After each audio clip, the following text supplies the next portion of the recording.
This step involves you becoming more involved with your society, in service to humanity, in beneficial ways. No download is required for this step. It is all about you taking the step, initiating the step of volunteering in certain ways on your planet and doing the things that are representative of service, of help, of bringing about a more positive world, of doing the things physically, acting on the things that connect you to others in ways that can be of assistance, that can be of help, that can be representative of the positive actions you can take, that would be more representative of the actions you would take in the kind of world that you say you prefer to live in. But there are many reasons for taking these actions, not only to be of service to others, but also to allow you to change your own states of being, should you be experiencing states of being that you don't prefer. For example, if you are experiencing the idea where you don't really understand what your passion may be, even though we have explained that you can start simply with everyday things, just acting on the things that have even just a little bit more excitement than anything else, and doing those things first, and letting it build up and snowball into bigger and bigger opportunities, we are still talking about the idea that some of you may not necessarily know how to get yourself out of a state of boredom, a state of sameness, a state of depression, a state of not allowing yourself to exercise your creative imaginations to move you forward. So one of the best ways that you can allow yourself to change that state is to volunteer, to be of assistance and to be of help to other people in various situations, to get out of yourself, so to speak, to change your environment, to change your actions, to do something different, to think, as you say, outside your box, to do something you are not familiar with, and to see if you can actually find passion in those things that you are now exploring in your service to humanity. There are many things that you can volunteer to do. And when we say volunteer, it doesn't necessarily mean that you cannot be paid to do them, for there are many things you could volunteer for that will actually pay you, at least to some degree, will support you in your willingness to participate in those things. Some of them you will do for free, but even then you will get a lot out of it if you are willing to break through your usual assumptions, your usual state of being, and just choose something that you may start out being mildly curious about, or may have at some point thought of what other people feel about doing those things and said, I wonder what it's like to do that. Give yourself a chance to take the action, to take the step, to move forward and go ahead and volunteer to be of service in that way. If you have ever considered what it might be like to be of assistance in a variety of ways on your planet, such as going to the people that plant new trees and helping them do so, going to the people that feed the homeless in homeless shelters and volunteering to help there, going to read stories to people who are bedridden in hospice situations, going to animal rescue services and participating there to help the idea of the animals on your planet. There are many things you can volunteer for that will get you out of your present situation and open you up to what is possible in your service to humanity and allow you to potentially find new things you may actually discover that you can be passionate about. Getting out of your habits, getting out of your usual situation, opening your world up, making connections you otherwise wouldn't have made.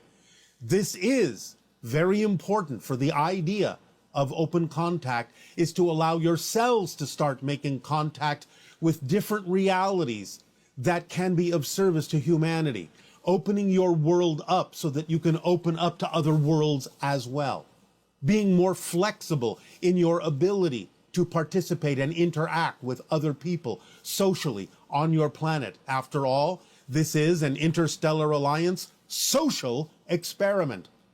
And this is one of the social aspects of it, is to engage more fully with the positive aspects of your society that are already doing things that would be more representative of the kind of things you would do on the kind of earth you say you would prefer to live on. So help out, be of service, volunteer, find something that you are at least curious about and wonder what it would be like to do that. Do it at least once. You can do it at least once. Or you can decide to do it every day. You can decide to do it once a week, once a month, once a year, or more than that, or every other day, or every other week, or every other month, or every other year. The timing is up to you. What's most important is that you choose to participate, that you choose to help out, that you choose to magnify and amplify the positive work that others may be doing and add your energy to it, not only to help in your service to humanity, but also to pull you out of your regular routines, to open up the world to you in a variety of ways that may allow you to discover new passions that you didn't know you could have. So this is part and parcel of the Interstellar Alliance Social Experiment Volunteer Corps.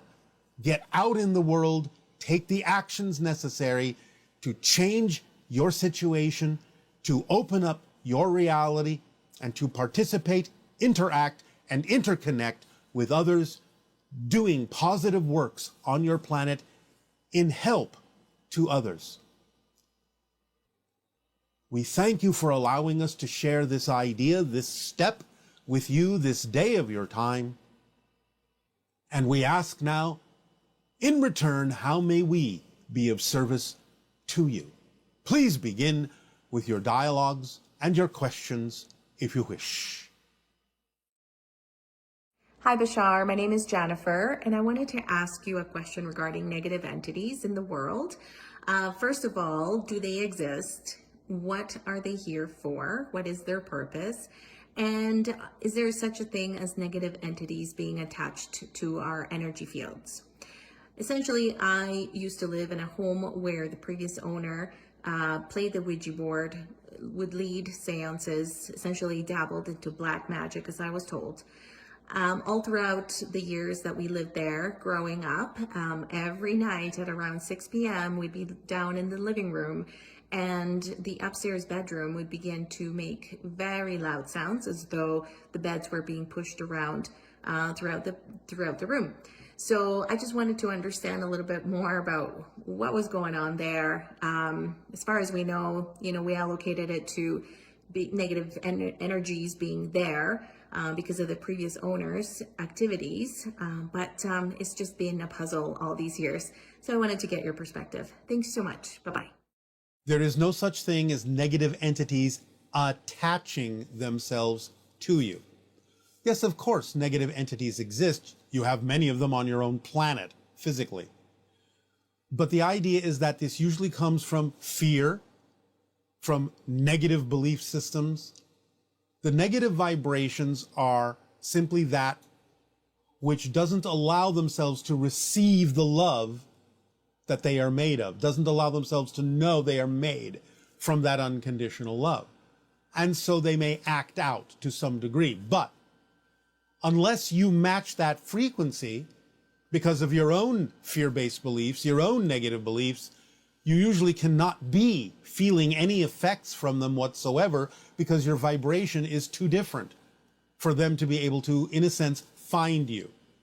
Now, as far as negative entities in the universe and the cosmos go, there are what might be generally referred to as prankster spirits that might be able to give you a lesson, that might do things that are unexpected, that put you in a different state of mind, to get you to explore things from a different point of view, and can be experienced in kind of a pranking way.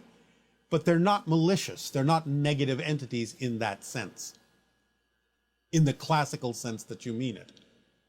So the idea is those that function negatively in your society or elsewhere are simply those that have not been given the opportunity to understand that they create their reality, who feel a lack of self-empowerment, and who may lash out against others who they resent for demonstrating to them the self-empowerment that they believe or fear that they lack themselves. So there's resentment in that. But you cannot experience these things if you're not matching that frequency. And sometimes those beings may come into your sphere of influence because they may sense on a deeper level that you actually have the ability to help them get over that, to help them move on. Not that you have to match that frequency and be afraid of them, but that you have to recognize that on some level they are coming to you because you are a compassionate being and a being that can help them let go of those things and move into more of their own light. Hi, Bashar. Good day, good day. Thank you so much for this opportunity to have this talk with each other. It is our passion and our pleasure. What would you like to discuss? I would like to ask you something about integration of the past, quote unquote. I'm still puzzled about how to perceive the reality I have created here on Earth. You've explained many times that there's no past and no future, only the moment of now. And the shifting of our perspective on this now moment is experienced by us as a past because of the linear nature of our focus here on Earth. Yes. And therefore, we create our experience of the past from the present. Yes. So my 8-year-old self is a completely different person with her own unique perspective and experience than, let's say, my 47-year-old self. Yes. And if this can be looked upon as parallel lives happening simultaneously, but with unique personalities, how can I integrate these parallel past lives as being part of my experience in the present now moment? By simply understanding whatever it is that is relevant in those parallel experiences and what is not relevant for who you are now in those parallel experiences. Pulling forward and creating in the now whatever you call as memories that are still simply what you're creating in the present that you believe is relevant for your soul's continuing journey, for your idea of who you are and what it is you are pulling from, what it is you are basing yourself on now. So you're creating the elements of your so-called past based on what you believe is relevant for you to continue to be who you prefer to be in the present. Does that make sense? Do you understand this concept? I understand what you're saying, but who is deciding that? Is that my higher self? You are deciding that along with your higher self because you're following a path that your soul chose to experience for its own growth. So this is why, again, it doesn't have to be very complicated and you don't have to overthink it. When you simply follow the formula that we have shared with all of you, this becomes an automatic function. You will raise your vibration and you will be able to tell what is relevant for you and what is not more easily. Does that make sense? Yeah, that makes sense. But I'm still a bit puzzled about the fact that obviously we also remember some bad things happening to us. Is that also always relevant, or is that sometimes the negative belief systems? It can be either, and you have to have the discernment to tell the difference. But it's similar to the idea of the fourth step in the formula, whereas if something manifests that you objectively don't prefer, you still stay in a positive state so you can learn a lesson from why it's there. So you can do the same thing in a so-called past direction as well by saying, I remember negative events. Stay in a positive state so you can learn the lessons that are relevant for your soul's growth now in the present. Use it in the way you need to move forward. And again, by raising your vibration, you'll be able to tell whether this is something that is simply a repeating of a negative energy that you're holding on to, or whether it's simply something you can learn a lesson from and then let go of. Yes, I understand. Does that help you? Yeah, that does help me. Thank you so much for this answer. You are so welcome. Anything else? Yes, I would like to talk to you about the transformational process from third to fourth density. Yes. In the transmission called Soul Cycle, you've explained the transformational process from third to fourth density on a soul level. Yes. And I was wondering if you could expand on the effects of this transformation on a more practical level here on Earth. What changes can we observe or see happening on the Earth during this transformational process? Well, first of all, again, remember, you never change the planet that you're on, right? I understand. Understand, you're shifting to a different version of Earth. So what it will appear is as if the planet you're on is changing, but you will have shifted to a different reality that's already more representative of the change in the vibration within you. So what will be experienced in that way? You will experience the things that are relevant for an expanded consciousness, for an expanded awareness, which means your physical senses will stretch to be able to see things that were heretofore invisible. You will find yourself experiencing more synchronicity, knowing that everything is connected, everything is an orchestration, and that there are no accidents, that you are where you need to be in perfect timing all the time. You will then respond to things in a more positive way and get more positive feedback and more acceleration in your life. You will attract more individuals, more circumstances and situations that provide more opportunities for you to act on your passion. You will experience more telepathic communication with individuals, just knowing what they're going to say before they say it, knowing when they're going to connect to you before they connect. So you're expanding your senses to be able to function on a higher level toward the idea of functioning more like you function in the spirit plane. And you will be able to communicate eventually with spirits in the spirit plane more clearly. You will understand that synchronicity is more clearly messages from them sometimes. All these things can occur and more when you expand your consciousness in the ascension process you're going through from third to fourth density.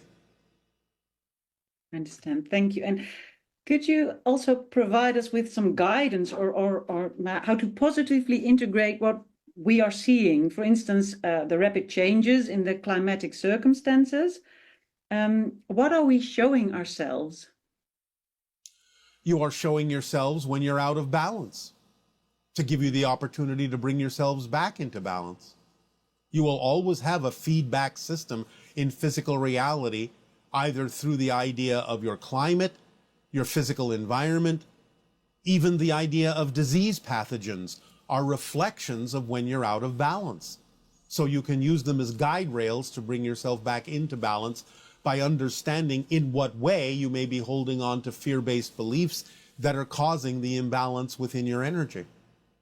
Okay, but the increase of the frequency here on Earth, is that also part of seeing the imbalance more profoundly? Yes.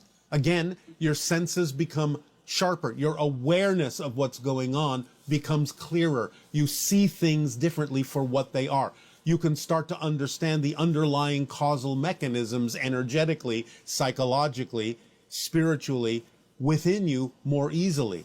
You become more transparent to yourself, and your motivations become more transparent to you as well. And the connection between your actions and the effects on your planet also become more transparent to you. You don't see yourself as disconnected from nature. You see yourself as an extension of nature. And you see nature as a feedback system based on your emotional states, your physical states, your mental states, your spiritual states, and you don't have that separation as much anymore between you and the concept of nature itself. And we're now shifting from third to fourth density. Yes. Is it going to take us a while to maintain a form of when we are able to maintain a form of stability in the fourth density? Yes, you are going through a 3-decade reset that will usually start smoothing itself out somewhere beyond the year of 2050. Uh-huh. Okay.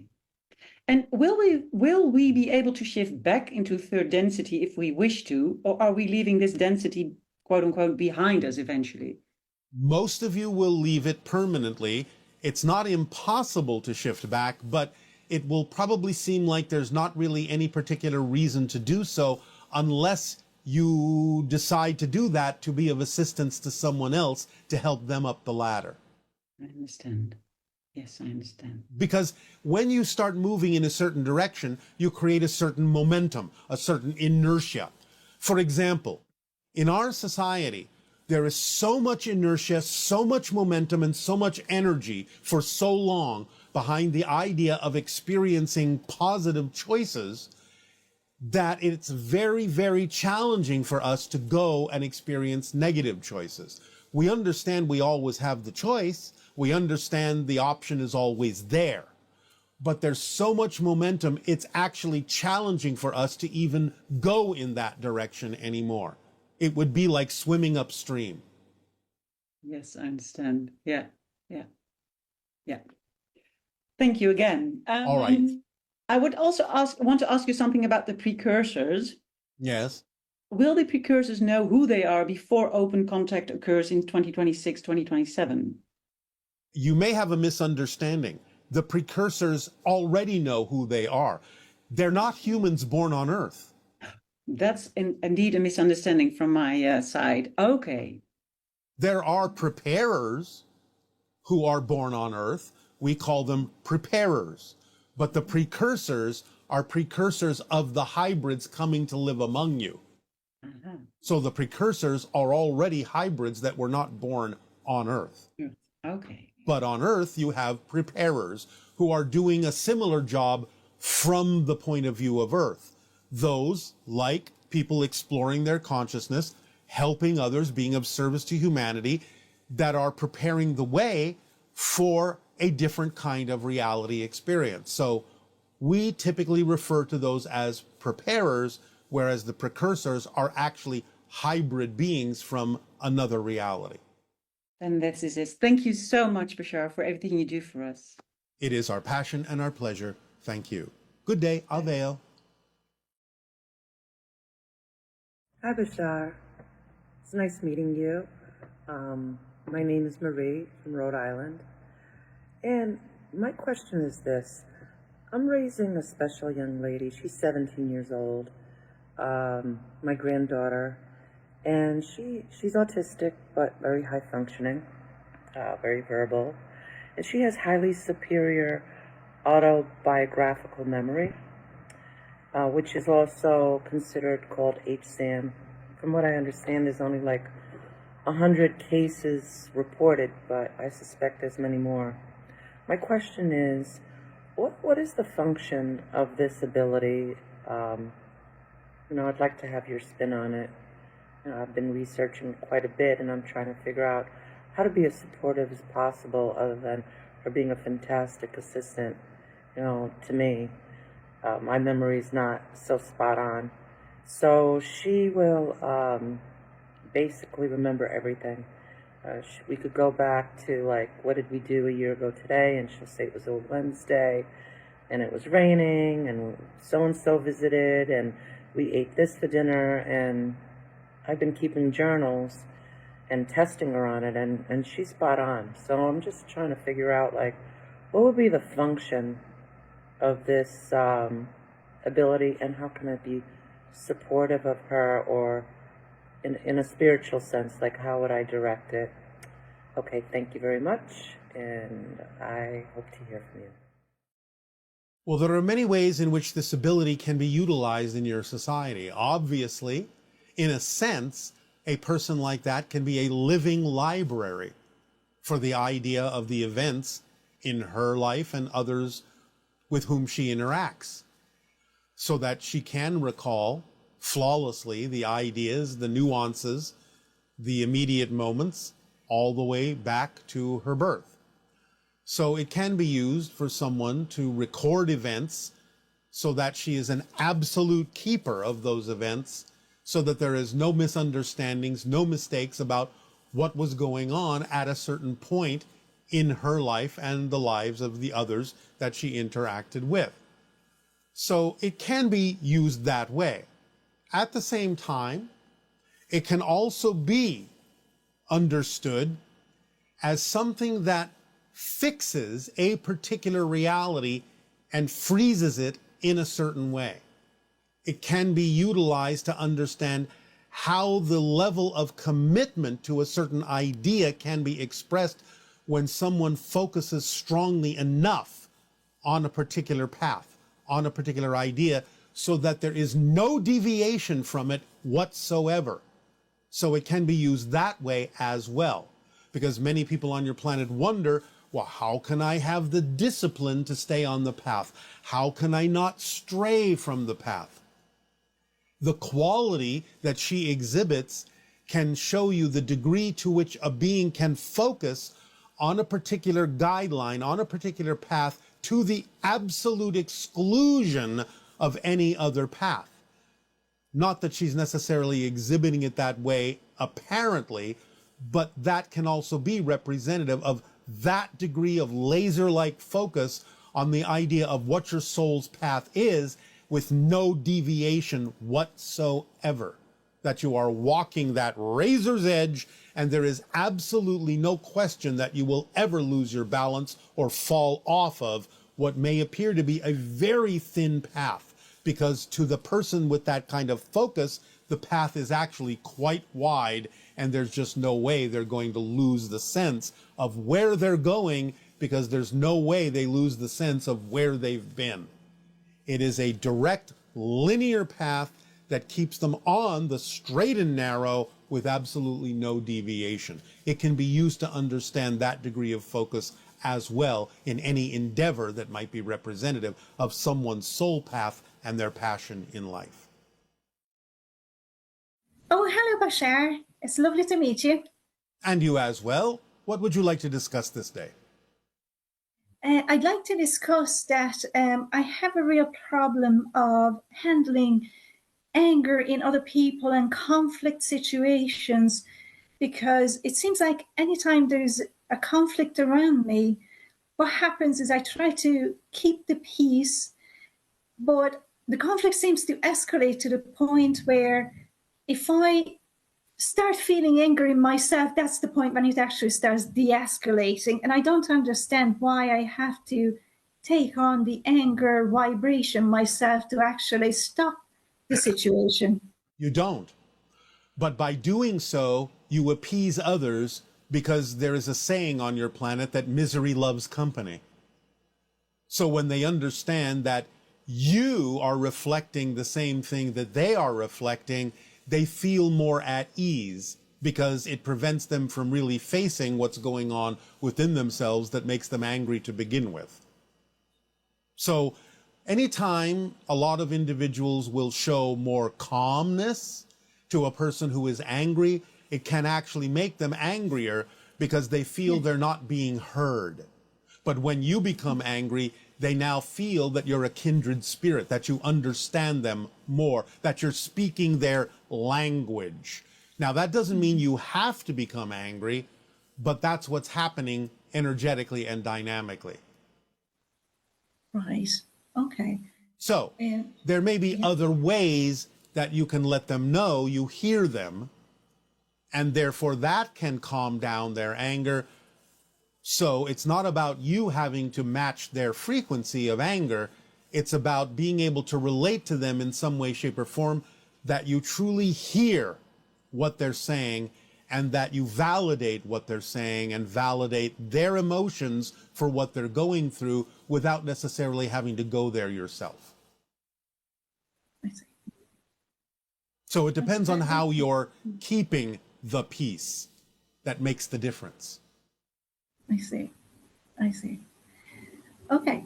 That leads on to my second question, that a couple of months ago, I found a new job, and it was really, really exciting. The way I found it, it was just so not usual. It was it was great. And I joined a new company, and ever since everything is uphill struggle, and I don't understand it because it feels like it was the highest joy that you are mentioning. I was following my highest joy, and it was great in the beginning. All right. It's just uphill struggle. All right. So this may be an opportunity for you to change your definitions about what kind of challenges you are facing instead of defining them in a negative way. So if it really is representative of your passion, very often following your passion, as I've told you, will unleash one of the tools within the kit that is the reflective mirror that reveals to you anything within you that might be causing misalignment in the way that you are approaching the things that are representative of your passion. So you may be having negative definitions that challenge you to change those definitions about what it is you're doing. Can you be more specific about what the job is and give us an example of what one of the challenges is that you're experiencing? Sure, it's an office finance department job, and I have great experience in it, but this company has a great reputation in the country.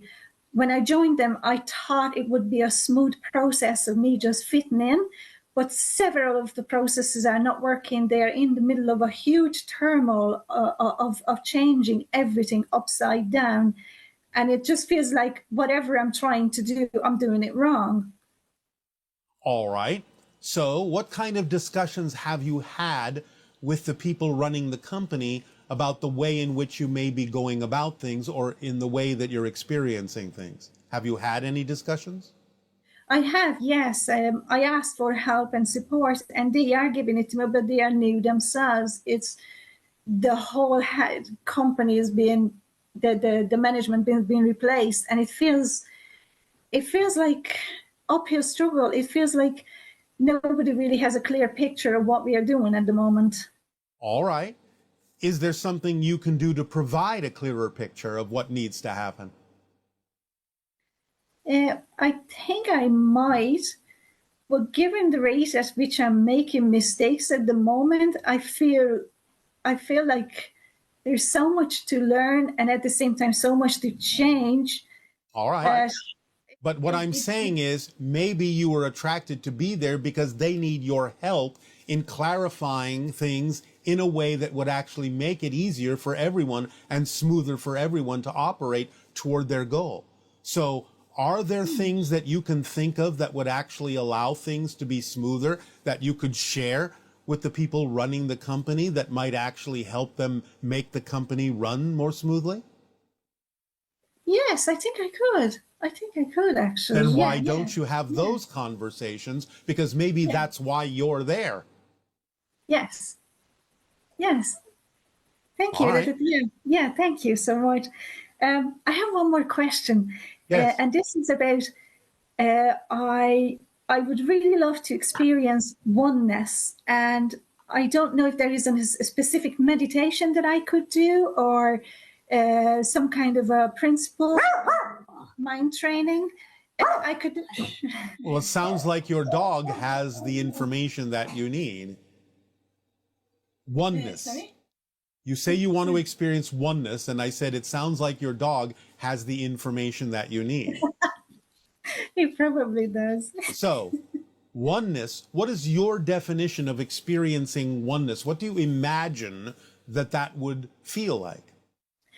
I imagine it would feel peaceful and calm and without conflict. Peaceful and calm. So, anything else? What does oneness mean to you? It means going with the flow and being helpful to people and to myself and just basically just smooth living. All right. Being of service in that way. So you have just listed a bunch of things that are relatively physically practical. What is it that prevents you from behaving that way? I guess it's my own attitude. Yes. So if you want to experience oneness, you have to be one with yourself. You have to be at peace with yourself and not define things in a negative way when you come upon a challenge. So you have to approach them with oneness, with connectivity, with communication. You have to approach them in a peaceful way. You have to have a peaceful energy within yourself and a flow within yourself so that you can experience going with your flow when a challenge arises, because challenges help you grow. They're there for a positive reason. Look at them that way and approach them with your flow. How can this serve me? How can I use this challenge to serve others in a positive way? Dogs are a symbol of service on your planet. So be of service in any challenge that you face, but approach it from a sense of oneness, from a sense of connectivity, from a sense of peace within yourself. Yes? Thank you so much. Thank you so much, Bashar. You're welcome. Will that help you? Thank you. Yes, thank you so much. Thank you. Good day. Good day to you too. Bye. Bye. Hi. I would love to ask Bashar a question about their way of making initiatives work. I'm wondering what I could learn from how in Bashar society they organize themselves to pursue a bigger goal, a common goal, yeah, but more bigger goal and common goal. I'm curious how I could translate this to organization development in supporting organizations in their transformations in alignment with the 5 laws, and for people to be able to realize their talents and passions in realizing this bigger goal and creating abundance.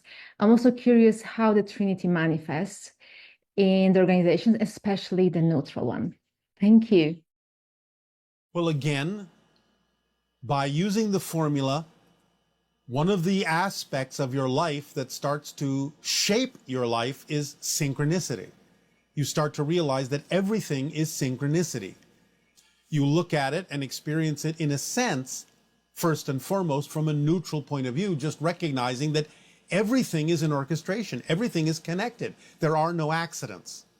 And from that neutral observation that everything is connected, everything is an expression of one thing, then you can start allowing the expression of emotion to ride along with it, to feel the joy of that connection, the joy of that orchestration, the ecstasy of those interconnected communications, and allow yourself to experience the idea of the reflection of synchronicity in your life that says, do this first, do this next, do this now, 1, 2, 3.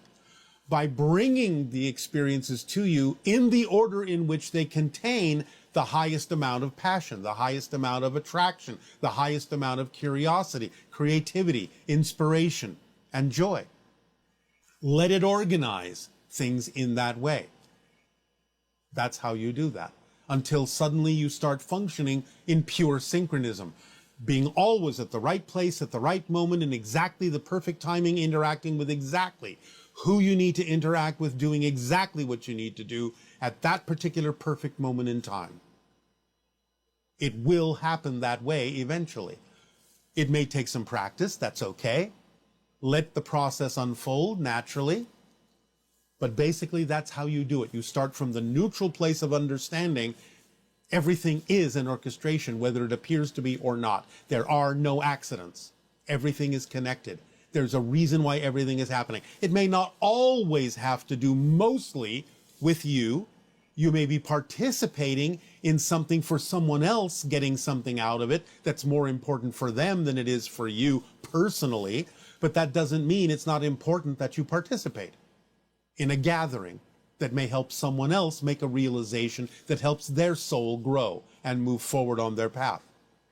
It's still a dance. It's still an orchestration. You're there for a reason. It's not an accident where you find yourself. So once you start acknowledging it from that balanced point, that neutral point, then you can start finding the things that are personally synchronistic for you as well, because you're included in that dance. And if you open up to it, opportunities and situations will arise that will contain the passion, the curiosity, the attractiveness that will let you know, all right, this one is for you, and this one is for you. But you will still participate in things that are for others as well, because part of the idea is that you are of service to humanity by being part of the orchestration. And then your life just gets organized that way. Hello. Good day. Good day. Good day to you. Nice to meet you, Bashar. And you as well. What would you like to discuss this day? Yes. I have a question concerning out-of-body experience. Yes. And I've been having many experiences actually, in where I am in the vibrational state at the gate, let's say at the door of moving out of my body. Yeah. And also multiple experiences in which I was outside of my body, floating at the ceiling, floating on top of my house. All right. So what's your question? My question is, I'm a very curious person, curious being, and I want to explore that realm. But I've never been able, because it happens spontaneously, I've never been able to control it or put myself at ease that I can go easily out of my body. But you say you're already experiencing being out of your body. So when you actually experience being out of your body, what do you do? Well, when I'm stuck. How are you stuck? How do you think you need to explore other realms?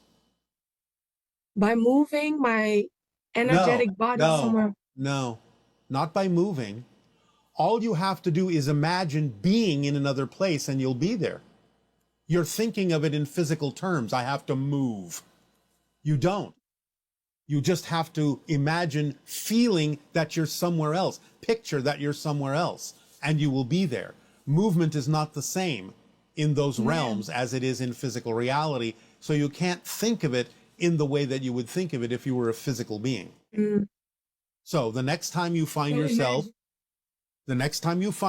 floating on the ceiling or floating above your house, imagine another place that you're familiar with, someplace on your planet, or even imagine being out among the stars or being above the earth. Just picture it and you'll be there. All right. That's all you have to do. That's very helpful. Thank you. Yes. I would also like to ask another question. Yes. And it's concerning here on Earth, at a certain point in life, people start to have children. Yes, sometimes. Natural thing that occurs. But I'm 32 right now. Many friends of mine having kids, and I love kids. It's such a joy. Yes. But I'm doubtful. And I was wondering. You're doubtful about what?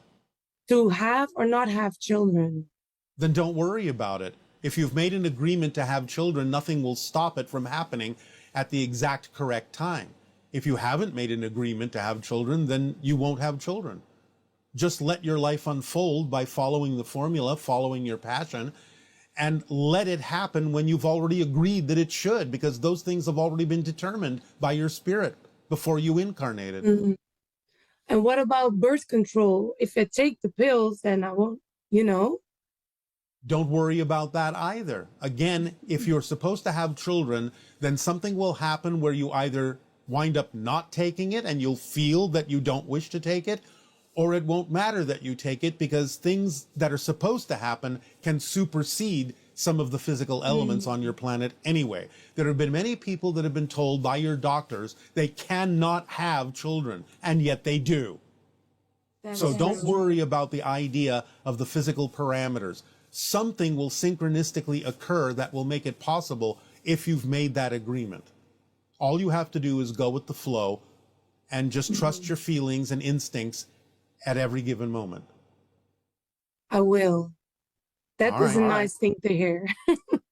Don't worry about it. All right. One last question.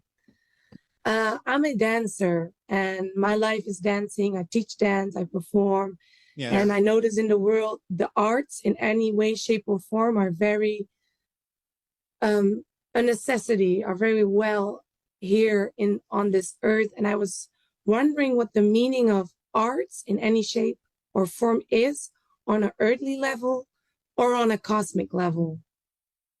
Art is a basis for self-reflection, for communication, to put one in touch with oneself and how one responds to the art.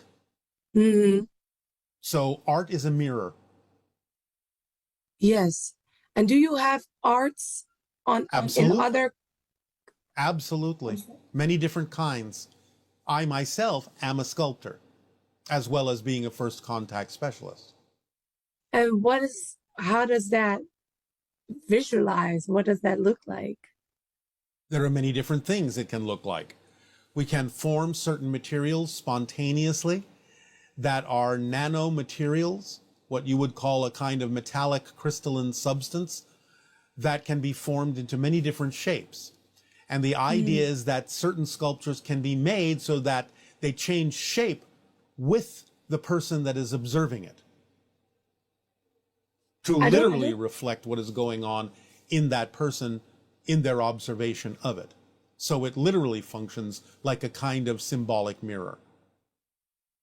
So if I'm understanding this correctly, the art that is being shaped by what the person that's looking at it. Yes. Wow, that's beautiful. Yes, we think so. I hope I can experience that. There are forms that you can create that will react and respond to people in different ways. Some of it may include electronics and so on and so forth, until such time as you actually develop physical materials that will respond the way I am telling you ours respond. But there are many ways to do it. So use your creative imagination and see what you can come up with. Certainly dance itself is something that can be interactive and a two-way street, so that the response of the audience can change the way that you dance in the moment, if you are receptive to the mood of the audience. Ooh, that's a very nice inspiration. All right. See what you can do with that. Yes. Thank you so much, Bashar. You are so welcome. Anything else? No, that's it for today. All right. Then happy dancing. Thank you so much. Greetings, Bashar. I was wondering if you could kindly discuss with us what a typical day entails for an adult being on your planet. The reason I'm interested in is most adult humans, especially in the West, have to wear different hats on a given day, between, dividing our time between sleeping, working, being, a family member, such as a parent, a kid, a sibling, etc., and creating some personal time off to find more joy in life. Sometimes it's a bit tricky to wear all these hats, so I was wondering if you would have any words of wisdom in terms of compartmentalizing our day to find that joy, to create that joy more. Thank you. Again, it's not about compartmentalizing. It's about allowing synchronicity to be the organizing principle so that one experience flows into another more naturally. It's not about finding time to experience personal joy.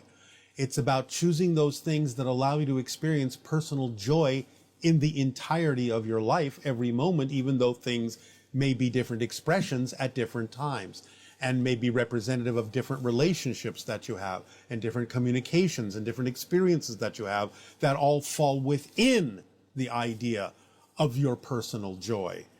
It's not about saying, well, I have to do this and I have to do that, and I get these little tiny moments where I can be personal for myself to find joy for myself. If it's not all joyful, you're not going about it in the way that we suggest by following the formula, and you're not allowing synchronicity to be the organizing principle that allows you to flow smoothly from one event to the other, one experience to the other, in a way that is overall joyful for you. That means you're not being your natural self. So be your natural self. Follow the formula. Let synchronicity organize the things that are important and relevant for your life experience, and you will ultimately discover that every single one of those things can be experienced perhaps in a slightly different way than what you're doing it now, but can be experienced in a joyful way that's correct for you, as well as everyone else involved. Hi, Bashar. My name is Jennifer. Thanks for everything you do. I wanted to ask you a question about highly sensitive people. In the psychology field here, there's that label for individuals who carry very deep emotions, negative or positive. They are very rigid thinkers. They naturally carry lots of shame and anxiousness. They're detailed oriented, very imaginative. Their depth of processing is very high. And so they get overstimulated and therefore emotionally reactive. And essentially all their senses are overly heightened. I fit that profile, and so does my 5-year-old. And we've been told that depending on the parenting style, this can enhance their sensitivities, whether in a negative or positive way. So I wanted to ask you, what all can you tell us about highly sensitive people? And what can I do to help my 5-year-old who is too young to apply your teachings directly to live a life without so much pain and hardship that can come with having this type of temperament? Thank you so much, Bashar. Take care. Well, first and foremost, you have to realize that there will always be a few exceptions to what we are about to say. That being said, the majority of people on your planet who function this way are the result of very deep trauma. They have been traumatized to such a degree that they have become overly sensitive as a warning system to avoid anything that might trigger the trauma experienced within themselves. So it mostly comes from the idea of deep personal trauma. Now, the idea for someone very young that's exhibiting this, to some degree, it can be that the soul decided that they're going to be a reflection of you going through your experience of personal trauma, and so they're reflecting it to you, they're exhibiting it as well, because they're picking it up from you and throwing it back at you to show you what you're experiencing, to show you that it's something you need to deal with. That can be one of the reasons that very young children may be experiencing the symptoms of the same kind of trauma that the adult parent is experiencing. At the same time, some of the things that can be done about this is to provide environments that stimulate the child's ability to exercise their creative imagination, to think of alternative ways in which they can respond or react to certain situations that they would otherwise react to in a highly sensitive way. So you have to be creative and imaginative enough yourself to invent scenarios, to take them through in a playful way, these scenarios, to get them to utilize their creative imaginations about how to problem solve in certain situations that they might otherwise react to in an overly traumatized, highly sensitive way.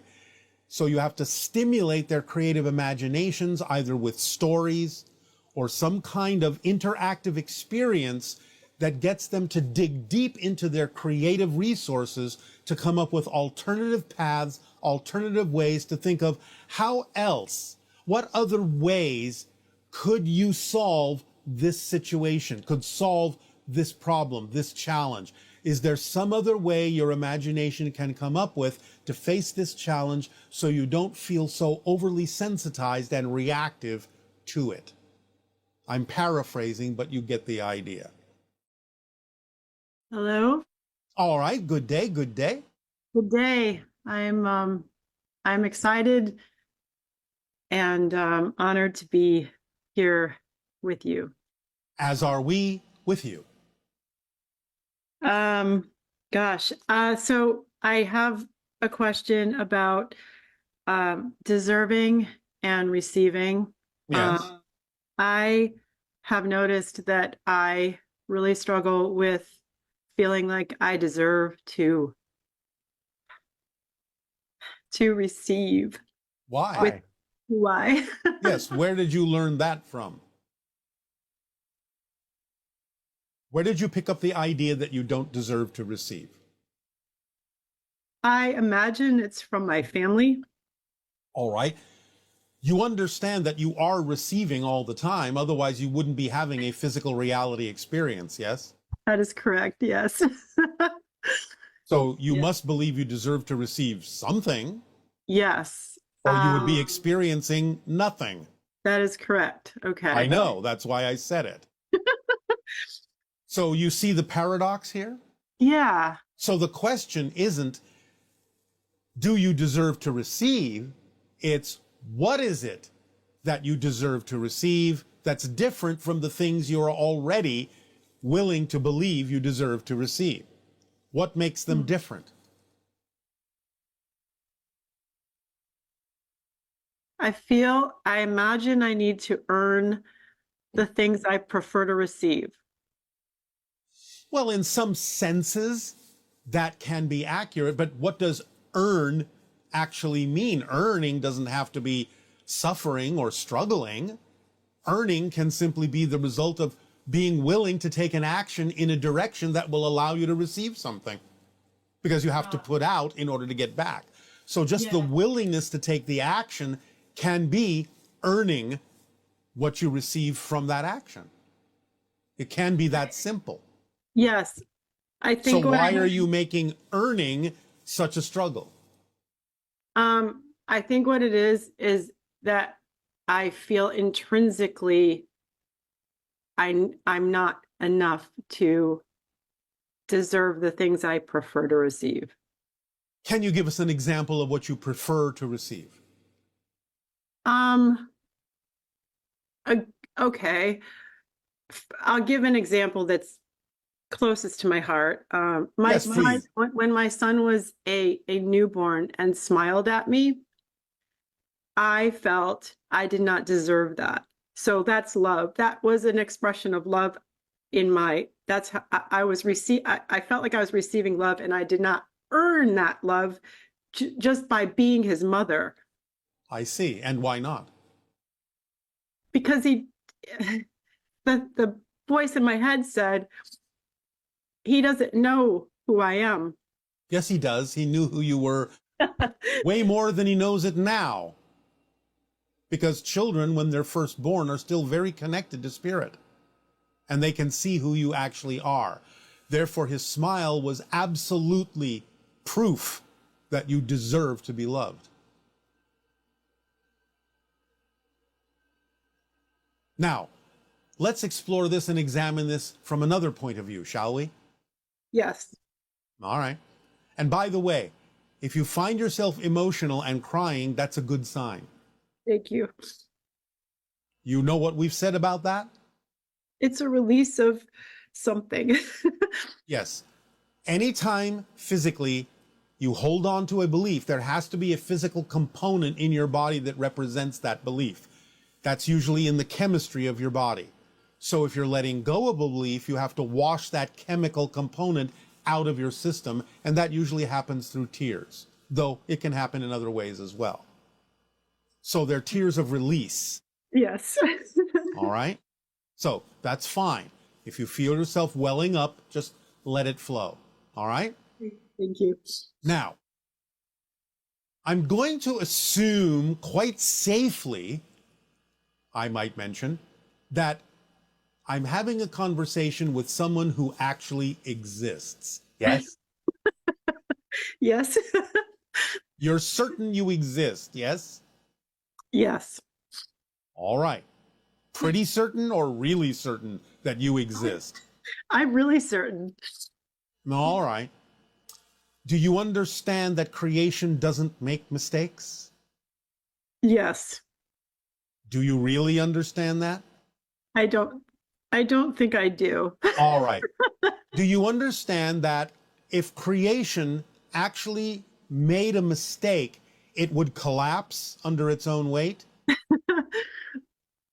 I think I understand that. Yes. Creation is not complicated, but it's so complex, so interwoven, exists on so many different levels, including parallel realities and multiverses and so on and so forth, that if there was an error in any of that, the whole thing would just collapse in on itself, and it wouldn't really exist in the way that it does. It wouldn't be capable of maintaining its existence. Do you understand? Yes. It's like having a weak link in something that needs every single component to be equally strong with every other component so that it can maintain its shape. You have certain games that exist on your planet that explore this idea. Whereas if you remove one thing, the whole thing falls apart. Yes. All right. Yes. So you are one of those components. You exist. And that means creation absolutely needed you to exist in order for it to be complete. Otherwise, it would be incomplete without you. Just by definition of the fact that you exist, you're worthy and deserving of that existence. You are necessary to existence itself. Do you understand that? Yes. All right. So by saying, I'm not deserving to be who I am not deserving of the vibrational frequency of existence itself, which you translate as unconditional love in human terms. That's what unconditional love is. The actual frequency of existence itself. You follow? Yes. That's how you translate it in your physical reality. So by the fact that you exist, existence itself, creation itself, all that is itself, says you deserve to experience this unconditional love. By saying you don't deserve that, you are singling yourself out of all of creation as the only component that doesn't belong in creation. You are arguing with creation about the fact of your existence, and I guarantee you, you will never win that argument because you cannot cease to exist. That's your fundamental state. That which exists cannot become that which is non-existent, because by definition, non-existence doesn't exist. There's nowhere for existence to go.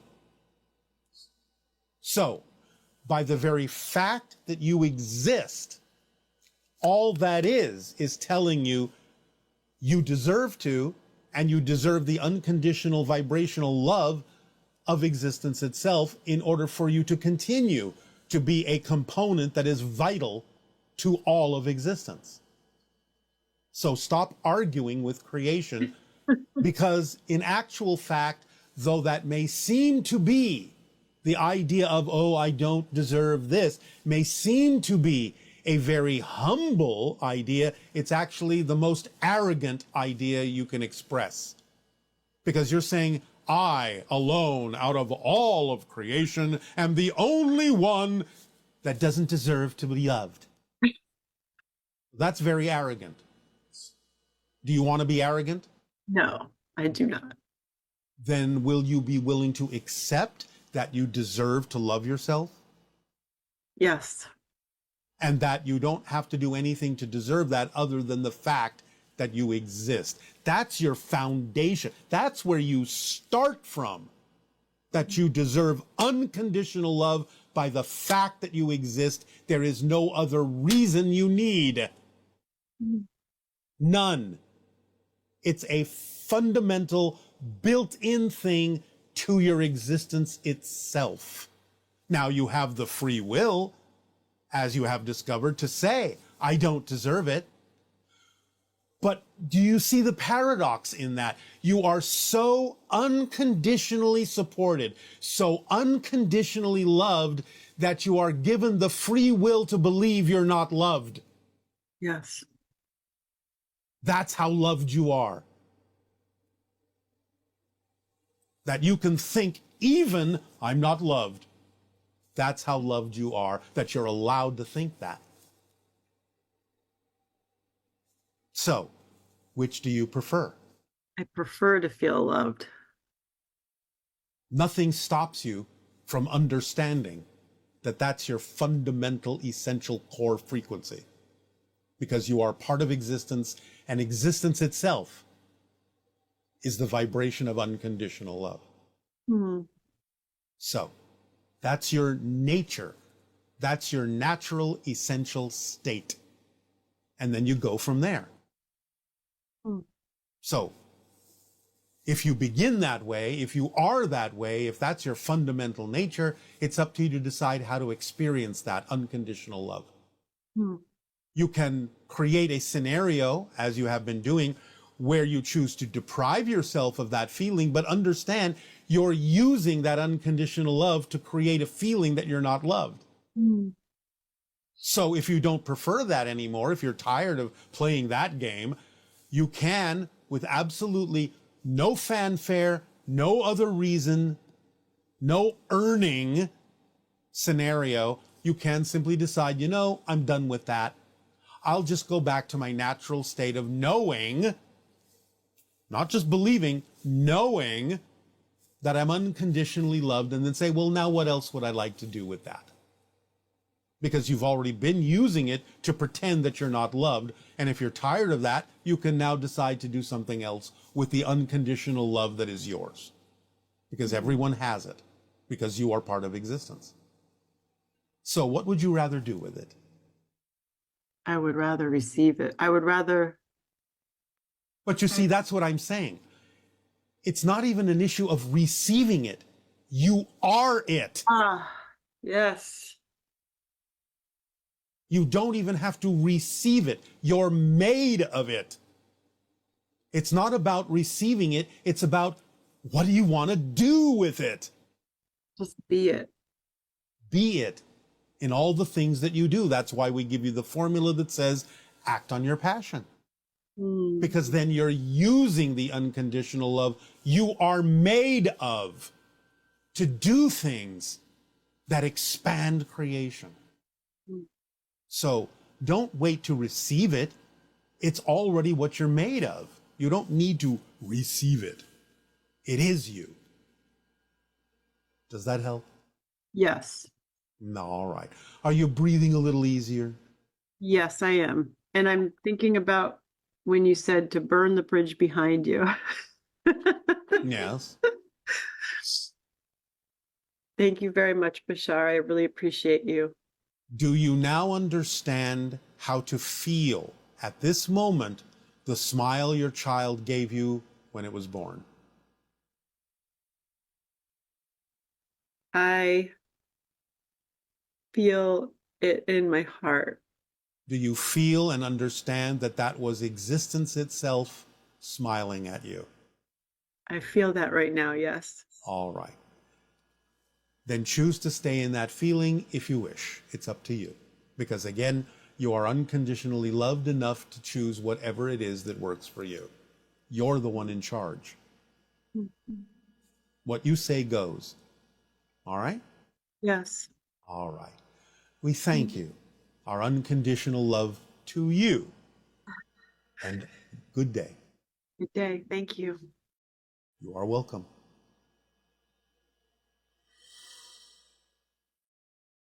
Hello, Bashar. I would like to ask you about the incident where I had what appeared to be a concrete shard manifest itself in my back garden following what sounded like some sort of a lightning strike when I was suddenly awoken. I'm curious as to the origin of this object and whether I should or should not have accepted this as some form of gift and brought it into my home. You and I both know where that currently rests should its purpose be revealed and it be positive. Thank you. This is simply a reflective symbol for you that energy and matter are exchangeable and interchangeable, as your own Einstein said. The idea of a lightning strike, an energy strike of some form, can concretize matter in that way. So it functions for you as a permission slip symbol to understand that your own energy can manifest into physical reality that quickly if you are your true self. It's a symbol and a reflection of that ability of quick manifestation if you are willing to be your true self and allow your energy to flow in a superconductive way. But these kinds of things can happen in your reality, where bolts of energy can suddenly allow matter to be fused in such a way that it creates these kinds of objects, these kinds of shards. Hello, Bashar. I have a question. I am really interested in shamanism. And in my trip through Mexico and Peru last month, I experienced what they call in shamanism soul retrievals. Some of my essences, my soul essences, I lost somewhere along the way in my life, came back to me by recognizing the process of the soul loss of the particular quality, which made me reconnect with that essential part of me. Can you maybe explain a bit more about the concept of soul loss in relation to traumas? And how do you see this technique to make ourselves whole again? Or is there no way of not being whole? Thank you so much.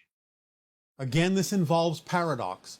There is no way of not being whole, but by being whole, you actually have the power to create the appearance and the illusion of not being whole, of losing something or losing connection to something. But you're using the connection to create an experience of not having a connection. And that's the paradox. And it can serve a purpose for you to go through those experiences so you can rediscover yourself from a new point of view and expand your understanding of your soul and your soul's path so your soul can grow and expand and accelerate. But you never actually can lose connection to your soul. It's not possible because you are a soul.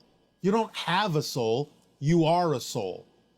But again, because you are always connected to Source, you can, through its unconditional support, play the game of not having that connection.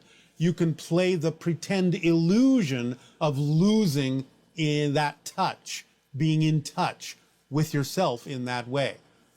But it's only temporary for the purpose of rediscovering yourself by going through a process that allows you to have that new perspective and to then emerge as a different person. So you're using your connection to pretend you don't have one so you can regain it and become a different person that is more representative of the full soul that you always are. This is the earth game. This is the earth forgettingness so you can remember who you are from a new point of view.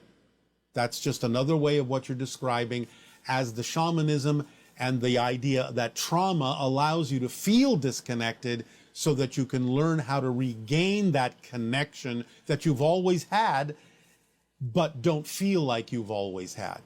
So that you know you are self-empowered enough to create a transformative experience to bring yourself back into the awareness that that connection is always there and it's not something you can actually lose, not literally, but you can pretend that you have.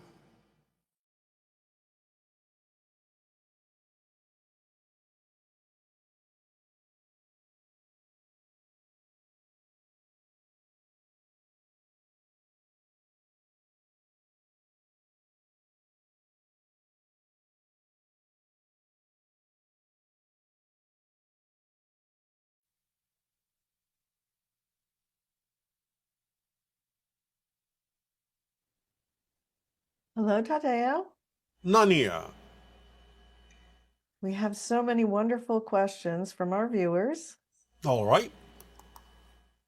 Okay, the first one is, can you talk about how the idea of service relates to ideas like sacrifice, giving things away, or doing things we might not want to do in some ways? Is that part of it sometimes, of compromising, of giving something up in some way? Or should authentic service always feel easy and natural? Always easy and natural. We are not talking about sacrifice in that sense. Sacrifice would be to let go of a part of the self that you might actually need to be able to perform the services for others. So it's not about sacrifice. It's not about giving up a part of yourself that is important for you to retain, to be yourself, your authentic self. When you are being of service as your authentic self, when you are helping as your authentic self, it will always be smooth and easy and giving in a loving way. It is not about the idea of feeling deprived. If you feel deprived, then you are not necessarily going about it in a way that is actually service. Okay, thank you. Is service something that we need or should surrender and give ourselves away to and do for free? Or is it all right to be paid and supported for our services? What's the role or distinction between volunteering versus the forms of service where we are working and getting paid? It is absolutely fine to be paid for the services that you provide. When we talk about the idea of volunteering, it is mostly for the purpose of getting you to step outside your normal routine, getting you to start investigating and exploring what other connections you may not ordinarily think of making with people, with situations, to be able to expand your view and your perspective of what other people are going through in situations that might be unusual for you were you to simply continue in your normal routine. So the idea of the volunteering that we are talking about is to sort of get you outside yourself, outside your normal routines, to explore something new and different, where you can be of great help, be of great service to others in a new and unusual way, especially for people on your planet who experience things like depression. It is one of the strongest ways that you can get out of your depression is by suddenly going into a voluntary situation where you now have to help other people who may be going through similar things, or even things that are more difficult or more strenuous than what you have been going through, so that you can gain some perspective and understand your relationship to the idea of the situations that those people may be experiencing. This is primarily the reason why we suggest the idea of the Interstellar Alliance Volunteer Corps. It doesn't mean that you cannot do things and be of service to people where you get compensated for it. Of course, that is the way that things work on your planet, as long as you are also willing to expand your understanding, as we have talked about in the past, of all the different ways that abundance can be defined, so that it's not just about the idea of money being paid in the typical sense, but the idea of being willing to open up and receive in any way, shape, or form that allows you to continue to follow your passion. So there's nothing wrong with that.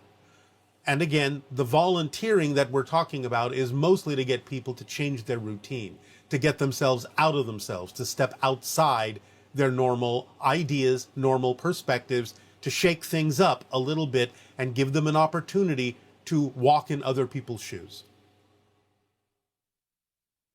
Okay. And this person is saying that sometimes when I try to follow my excitement and be of service or share something that I'm excited to share, I find that I can get stuck in perfectionism and self-doubt. For example, if I share something about astrology with someone, I worry about if I tell them something that isn't fully clear, or it's wrong in some way, or confuses them, or it's not the right permission slip for them.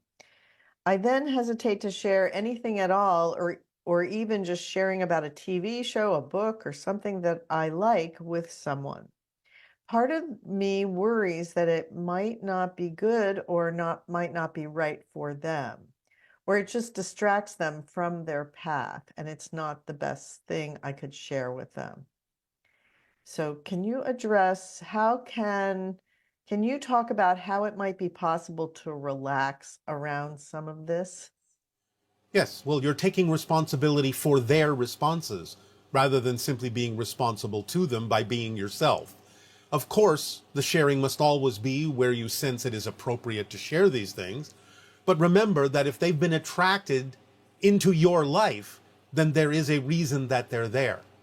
And this is where the idea also is that you can add caveats to anything that you share. You can always begin by saying, this is my perspective. This is my belief.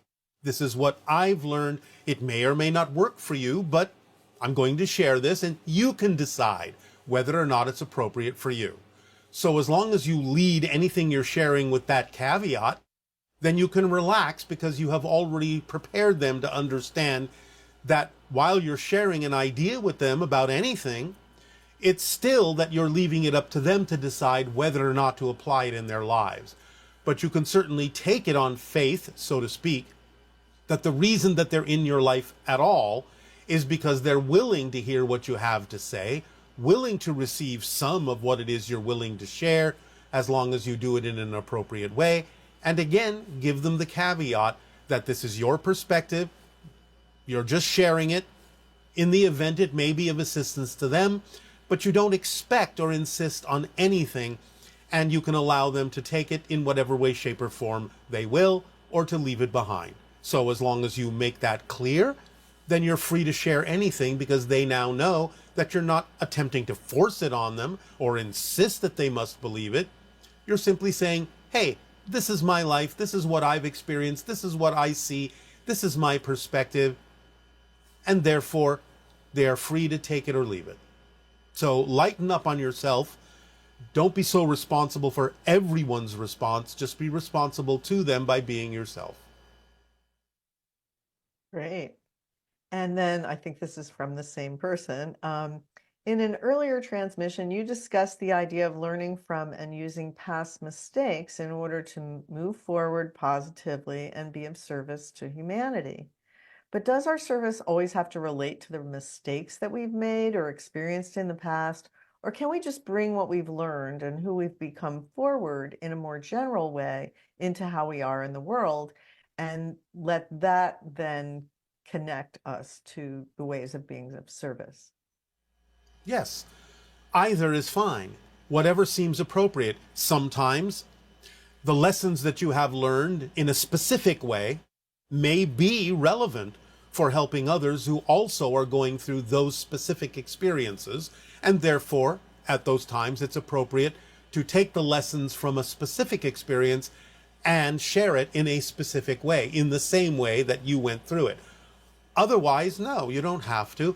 Whatever lessons you have learned can simply be used to share with people in ways that are of service to them, without necessarily it being specific to the way that you learned the lessons. So no, it doesn't have to be the same, but allow synchronicity to bring to you the people in whatever way, shape, or form they need to experience it. They will let you know in what way they need to experience the information you have gained, and the wisdom you have gained, and the experience you have gained from learning the lessons you have learned. You'll be able to tell whether or not you need to couch it, shall we say, in the same way that you went through it in that particular discipline or subject, or whether you can simply take whatever you have learned and apply it in a different way according to what they bring with regard to their questions or their situation. So yes and no, it depends on the situation. Okay. And does being of service always look like directly connecting to and helping others, teaching about something, or taking actions in the physical world in some way? Or are there also valid forms and ways of being of service energetically on our own, or even just through our own healing process, way of being in the world, etc.? All of it. Don't leave anything out. Do the energy, heal yourself, and take the actions that are of service to others as well. It's not just one or the other. All of them are important. It's a holistic experience. So yes, you're helping by changing your own energy. Yes, you're helping others by healing yourself, because you can't really help others unless you're helping yourself be a whole person. But the idea is, don't shy away from taking the actions as an alternative. In other words, don't make action an alternative to simply dealing with your own energy. All of them are important. And as far as the idea of ways of being of service to humanity, many people get a lot of joy out of being kind and thoughtful and caring of their pets and helping them heal, and sometimes feel guilty that somehow that's not as good as being of service to humanity. Isn't it correct that both actions raise your vibration, and it's not necessary to have it be only about being of service to humans? Again, this is about understanding the whole package. Animals are connected to the angelic realm. They are more evolved than many humans. So they're here to reflect to you what it is you may need to learn to be your authentic self, so that you can perhaps not only help them in the situations in which they're reflecting things to you that you need to heal within yourself, but then that gives you the opportunity to also be of service to humanity, which is why the animals are here to begin with, to be of service to you. So you can use what they're reflecting to you to heal yourself and thus be more of service to humanity and everything on the planet. Again, you have to look at it holistically as an expression of the entire package. Don't leave anything out. One is not a substitute for the other. They all need to be performed. Kindness to animals, service to humans, service to trees, service to the entire planet. All of it is important. It's a whole package. So whatever you're most attracted to would be your guide.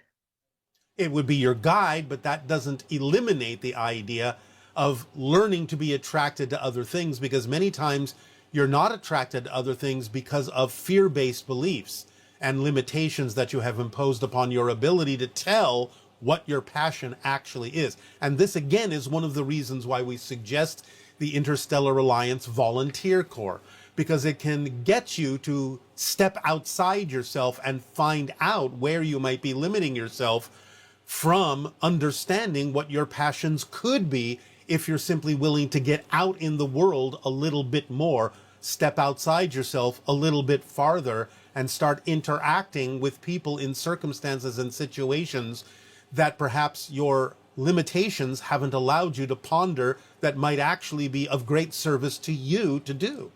So again, the volunteering is all about getting outside your normal expectations and assumptions and exploring whether or not there might be other connections that would be representative of your passion if you would only give yourself an opportunity to step beyond the limitations and assumptions that many people may be making about what they can and cannot do. And on a biochemical level, this idea of raising your vibration by being of service can you explain a little more about that connection? Many people find themselves surprised that when they start being of service to others, even in, and especially maybe in, voluntary situations, feeding the homeless, building them houses, helping with hospice work, things like that, it connects them to situations that allow them to feel that they are worthy, that they are here to help, that they have the ability to expand themselves. And that increases not only the energetic vibrations, but the biochemical makeup of their bodies in healthier and healthier ways. Helping others helps you, literally, chemically, energetically, in many different ways. It starts making you feel good about yourself, worthy within yourself, that you have the ability to express this service, this help, this kindness to others. It starts feeding back into your own body in many different ways and allows you to become a healthier individual, one that is more awake, alive, and alert, so that you can again be of more help and get the rewards that come to you for doing so. Okay, that's wonderful. It's nice that we're organically created that way. Yes, because everything is one thing. Therefore, the idea of any form of connection that allows you to increase your sense of that connection is something that will improve your health and your stability and your energy on many different levels. It's what you were built to do, because everything is one thing. So helping others is your physical expression of allowing you to recognize the connections between everything, because everything is one thing. That's great. Yes. So the next question is about open contact, disinformation, and suppression. Yes. And basically, the person is saying many of us are fully aware of the prior contact between ET civilizations and our government that have been suppressed for decades. Any higher knowledge or technology the government acquired has been kept hidden from the public, while they promote fear-based propaganda and disinformation to the citizens. Can you explain to us how this will be avoided during the period of open contact? What should, this person is putting between 2026 and 2027. What should we expect open contact to look like, and will it take place only in the United States, or will this happen globally? Globally, of course. Why would it be limited to one country? The idea, of course, is to think about what you're saying. You have just told us that you know that certain factions are hiding the information. Well, how do you know that? Therefore, it's not really a secret, is it? So the idea, as we have often said, is this biggest secret that everyone knows. So those days are almost over. And of course, with open contact, would you not assume that if it's open contact, the public would be very aware of our existence? Otherwise, it wouldn't be open contact. Therefore, being completely aware of our existence because we openly show ourselves to you, wouldn't that be a prevention for someone being able to hide the information? So think about it logically. You already know a lot of this because information has leaked out, and therefore, when open contact occurs, it will be something that will be undeniable. No one will be able to suppress it because, shall we say it in your language, will be very much in your face. So the idea is, again, it will start slowly, bit at a time, to help you adapt, to help you get used to the idea of our presence, our energy, and to help you make adjustments and changes in your society. Those, of course, that are willing to go in that direction and shift to that reality, as always. But then you'll wind up on the version of Earth where it's a given that this is happening. There will be those, again, that will wind up on a different version where no open contact will occur. This is simply one of the side effects of the splitting prism of going into different versions of parallel reality Earths. But those that are open to it, information will be revealed in that reality. Information will be known in the same way that you know of the information you're saying is supposed to be so secret. So clearly, the fact that you're even able to ask that question or make that statement is an indication that that information is coming to light, or you wouldn't know about it at all. There would be no question or statement to make. So it's coming to the surface. You're proof of that by asking that question and making that statement. And it will become stronger in the years to come. Okay. And regarding the Interstellar Alliance social experiment, this individual is saying, while I take part in it, is it okay for me to get politically involved in participating in public social gatherings where we as a group are asking our political leaders to stop sending weapons to the war in Ukraine or to cancel agreements that my country has signed to support war in any way, shape, or form other than diplomatically agreeing to peace? Yes, it's okay. Just do it in a loving and kind way. Don't do it in any way, shape, or form that would be based on fear or negativity or any kind of force. Just do it in a loving way as a request that this is what you prefer, a statement that this is what you prefer. So simply that. Okay. And this question is, does the Interstellar Alliance operate similarly to Star Trek in the sense that there are many ET races in cosmopolitan ships exploring the universe? Well, generally, yes. There are some differences. We're not sure what you mean by cosmopolitan ships. If you mean city ships, yes, that exists. So, yes, there are similarities. There are differences, of course, because while Star Trek overall is representative of your intuitive connection to the existence of the Interstellar Alliance and expressed through your creative art forms, there, of course, are some differences that exist out here from the idea that what you're presenting to yourselves is a science fiction story. So there are many similarities and there are many differences. But overall, there's a lot of similarity. And this person is asking, how can we overcome the fear of negative alien entities? If we are open to contact, does that also put us at risk of negative encounters? No. The first thing you have to understand is that the way to get over it is to realize, if you want to, that there are no negative extraterrestrials involved or engaged with your planet at this time.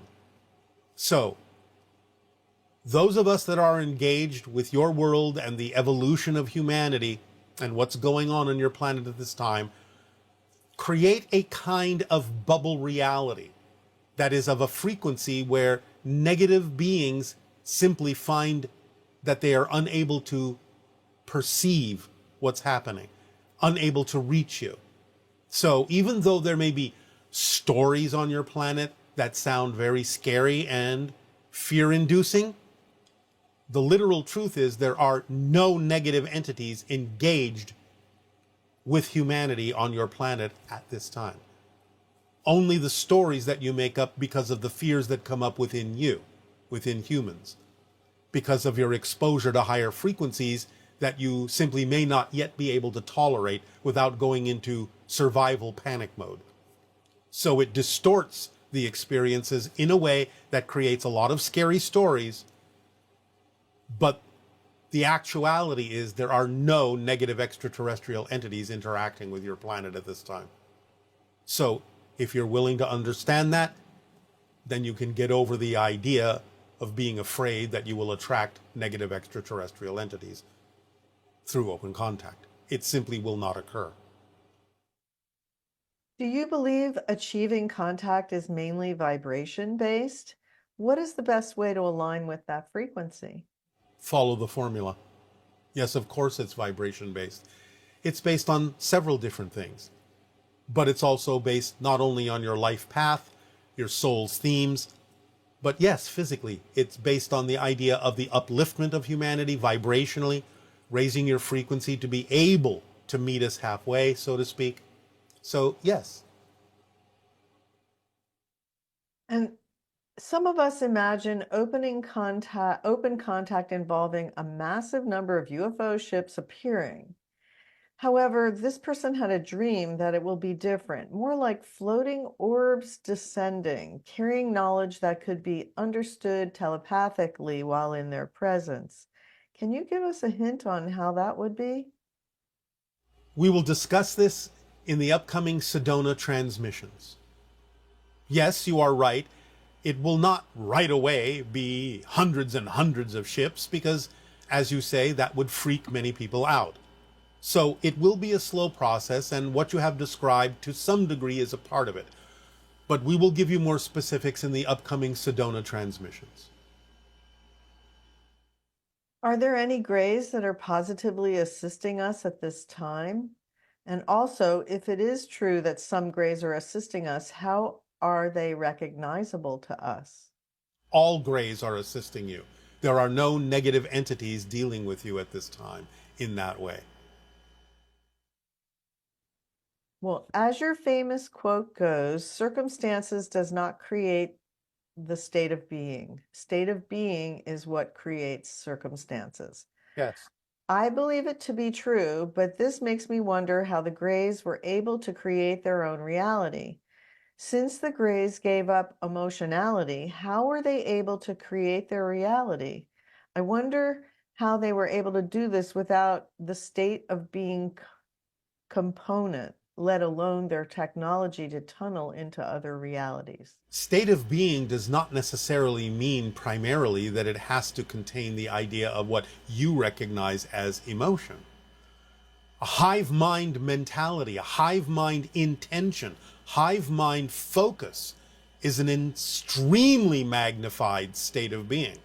And it is that intention and that focus of the hive mentality that they have created, even in giving up most of their emotionality, that allows them to create the reality that they are experiencing. So emotionality is not necessarily always a primary component as long as the focus and the intention supersedes it. Speaking of the hive mentality, from a shamanic standpoint, if you were to tune into bees, what are some of the things they could help us understand about the hive mentality? You have to look at it holistically. Again, though you experience it in linear space-time as I'm connected to this, From the hive mind, it is, I am this. It's more like the idea of looking at yourself as a drop in the ocean. You understand that you can be a drop, but you understand that there really isn't a lot of differentiation between the drop and the rest of the water in the ocean. So it's something that's a more all-encompassing sense, an all-encompassing perspective. It's not that you belong to the hive, it's that you as an individual are the hive, and every individual in it sees themselves as the hive. That's why the focus and the intention and the orchestration and coordination are so automatic, and why they can act so synchronistically together, because each of them sees themselves as the hive. They have an intent, they have a focus that is shared completely by every single individual aspect of the hive, as if each individual is the hive and the only one having the intent and the focus to accomplish something. That sounds very similar to the idea of when a human being raises their vibration in certain circumstances and actually can experience the sense of being of the collective, of that there's all these people in the collective, all these consciousnesses in the collective, but you can identify individual, you can sense they're all individual, but yet it's all one big collective consciousness experience. Yes. Again, it is another form of absolute synchronism.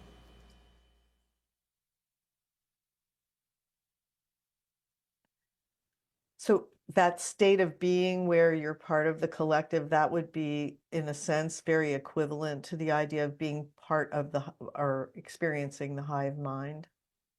Yes. It's experiencing pure synchronicity. Everything is in lockstep.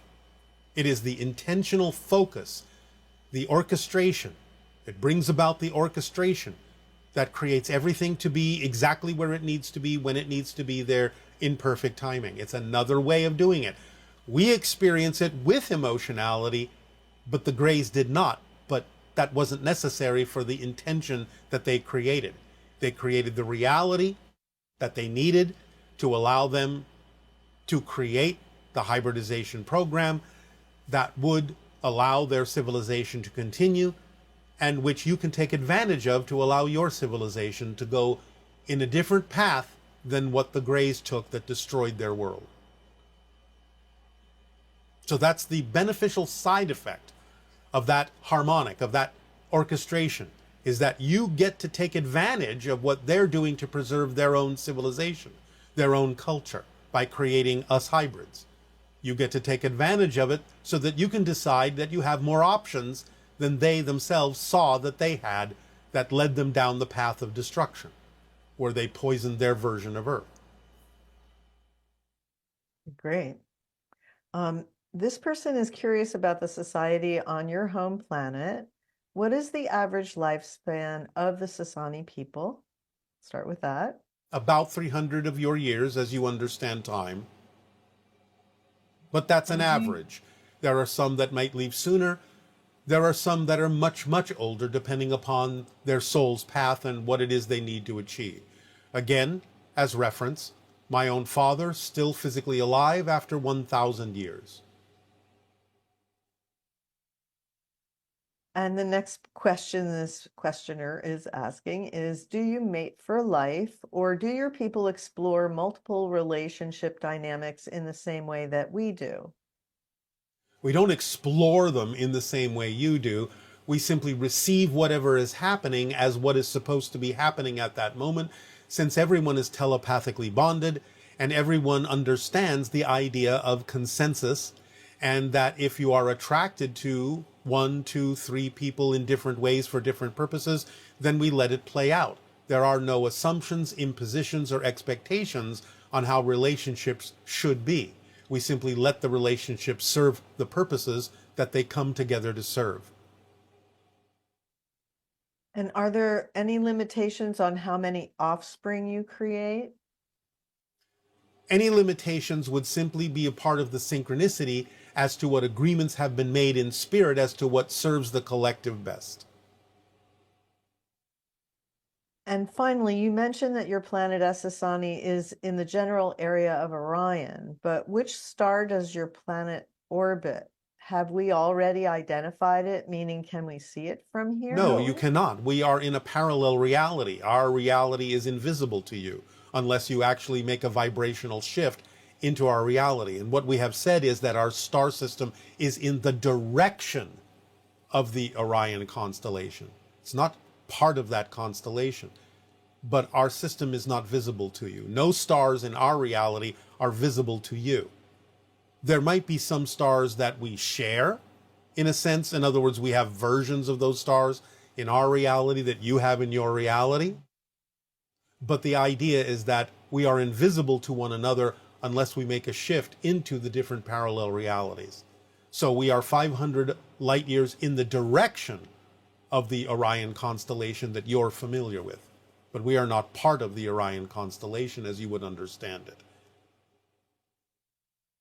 And do the Yael have a ship over Los Angeles? And are they connected to Dolphin, Whale, Sirius Energy? Yes, they are, and yes, they do, and they have ships over many cities. Okay, and this question is, oh, you want to tell us any more about that? No, thank you. Okay. What is the color of hybrid blood and also of Yael blood? Red. Remember, we are another version of human. Okay, and is astrology legitimate? Does our birth chart have anything to do with our personalities, temperaments, moods, and what happens to us, etc.? Again, like anything, these are permission slips that reflect what you chose when you decided to incarnate, what you froze into your pattern that allows you to experience the unfoldment of your life path. So those that are sensitive enough to use that permission slip to read it are simply telling you what the reflection of your birth time astrologically reflects to what you chose prior to incarnation to experience. So it depends on the sensitivity of the reader to read accurately the ideas that are frozen in that matrix that are representative of what you chose to freeze as your life path and can be read by many different people in many different ways with many different permission slips. So again, remember, nothing controls you except that it defines the hallway you chose to walk down, the life path, and the challenges you chose to experience. So sensitive people can read that to an extent, but you still have free will within that in terms of how you might walk down that hallway that you chose with your free will from spirit to walk down in this life. So it's a reflection. It's not a control. It's a defining guideline to the idea of your path in this life as a reflection of it. Okay, that's very helpful. Yes. And how can this person wants to know how they can know if they have hybrid children without you telling them specifically? Sometimes many people will have dreams of interacting with children that seem a little bit different than human children. So sometimes that's one way you can tell. Now, almost anyone who's interacting with us is in some way, shape, or form part of the hybridization program, whether they actually have genetics in the hybrid children or not. So being a part of the hybridization program doesn't necessarily always mean you actually have hybrid children. But it may be that your energy is being used, your template is being used to help grow the hybrid children, or you're teaching them things about living on Earth that they need to know when they eventually come to live among you on Earth in the years to come. But the idea is that a lot of individuals have hybrid children, or their genetics have been used in the creation of the hybrid children, or their energy patterns have been used in the creation of the hybrid children, like a template in a sense. So it doesn't really matter whether you literally have genetics in the hybrid children. Usually you're still involved if you have found ways to talk to us at all. It's very rare that people who find us and speak with us or ask us a question aren't in some way a part of the hybridization program, whether they have children or not. And in determining how many children somebody has, are there certain percentages that help identify that idea? Well, again, in some ways, colloquially, you can consider a hybrid child to be, quote unquote, your child if they contain at least 15 to 20% of your DNA. And that usually means there's about maybe 15, 17, maybe up to 23 or 25 hybrid children that might have that much of your DNA in them. But DNA is spread among hundreds, if not thousands, of hybrid children. So are they yours if they have even 1% of your DNA? That's up to you to decide. They might have connections with you in other ways for different purposes, depending upon their life path, that would supersede the idea of how much genetics they actually contain anyway. They might be part of your soul family. They might have a life path that needs to connect strongly to you, even if they have very little of your genetics within their makeup. So it just depends on several factors as to how closely bonded you might be with a hybrid child. It's not always about the amount of genetics within them that came from you. And back in 2020, you mentioned the importance of that election and how the result catapulted us to a more positive timeline.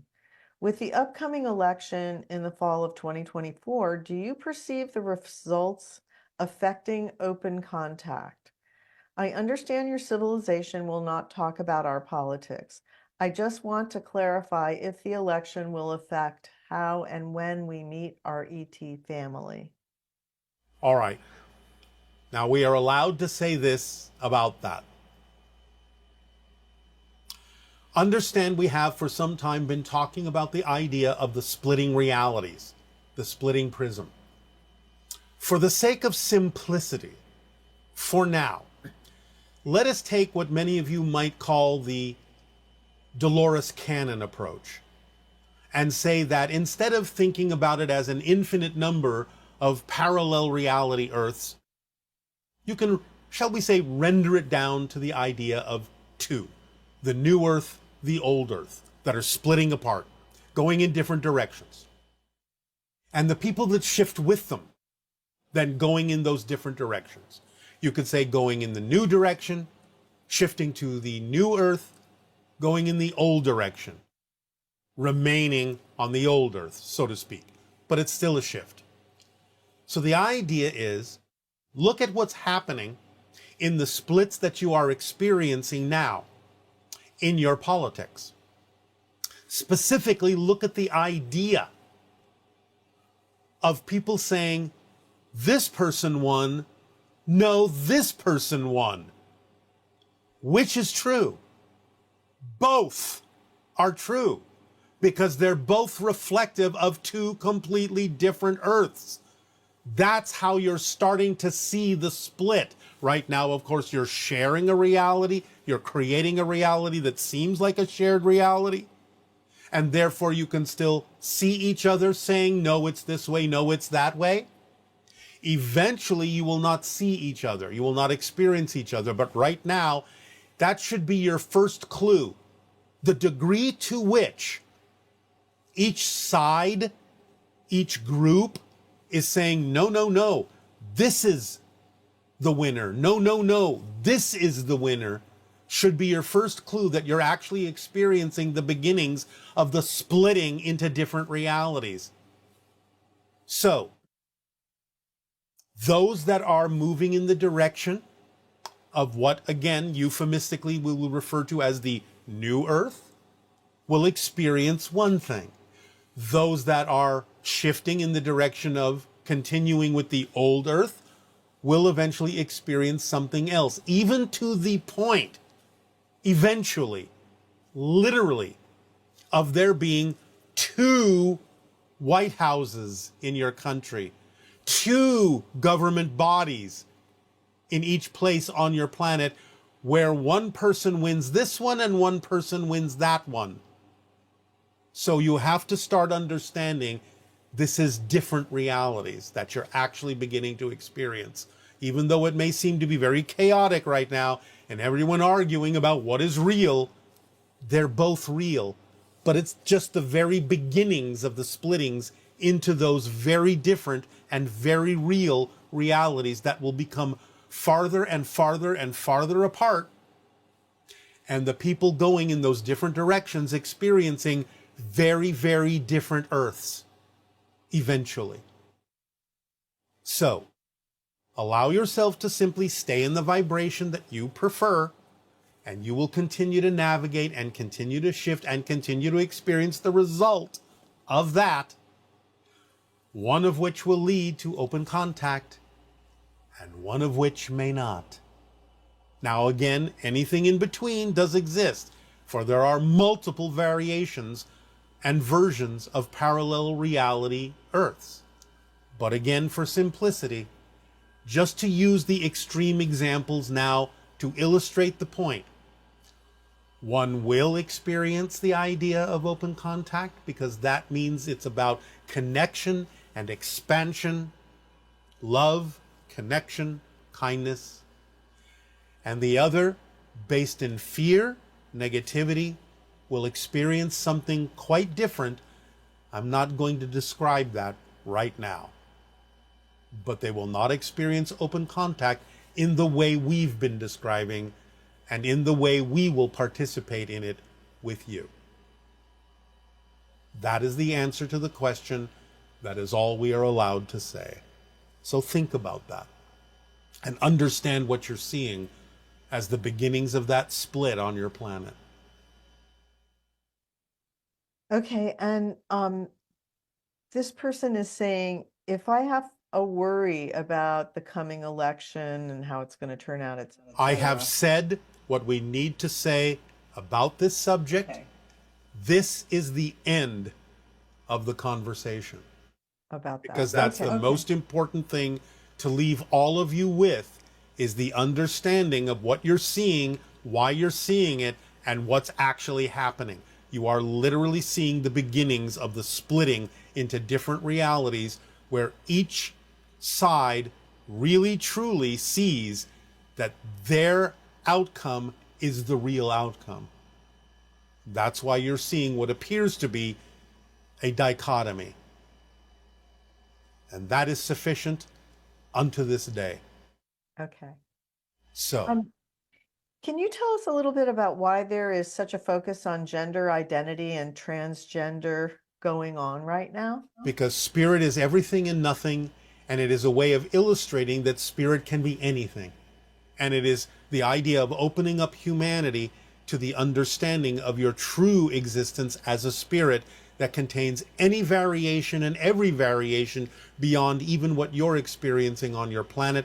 But it's a symbol to stop limiting yourself and defining yourself and boxing yourself in to a very rigid understanding of what it means to be a human. Because what it means to be a human is also what it means to be a spirit that is expansive and inclusive instead of exclusive. And you have said things in our artistic media are representative of changes in our collective consciousness. Yes. There have been a recent reemergence and fascination with dragons, the most recent manifestation being a show called The House of the Dragon. Why is this?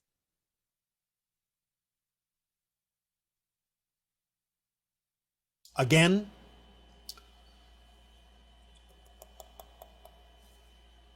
dragons are a symbolic projection of extra-dimensional beings that's connecting you to an ancient source of knowledge and wisdom that you are now reclaiming, regaining. Dragons don't look that way in their own reality as the interdimensional beings that they are, but that's how they are experienced and perceived in your physical linear space-time reality, because they are so powerful, so big.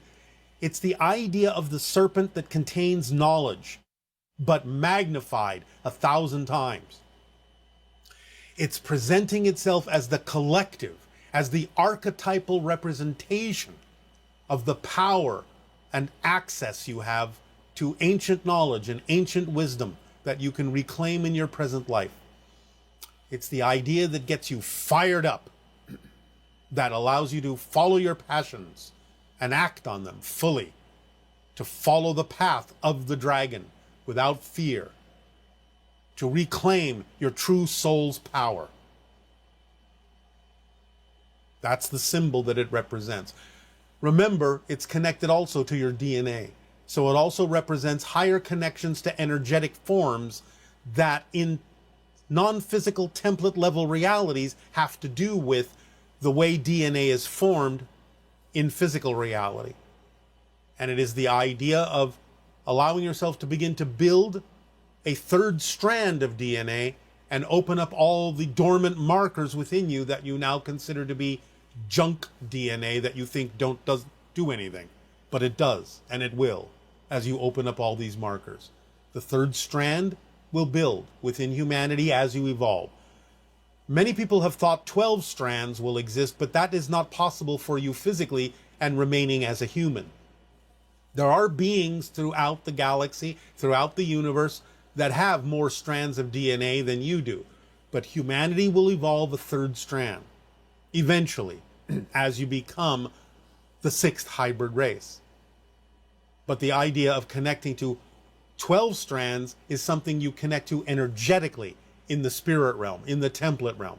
It doesn't physicalize. That's something that goes beyond the human being. But it is something that you can connect to energetically as a spirit. Thank you. This question is about Skinwalker Ranch. Yes.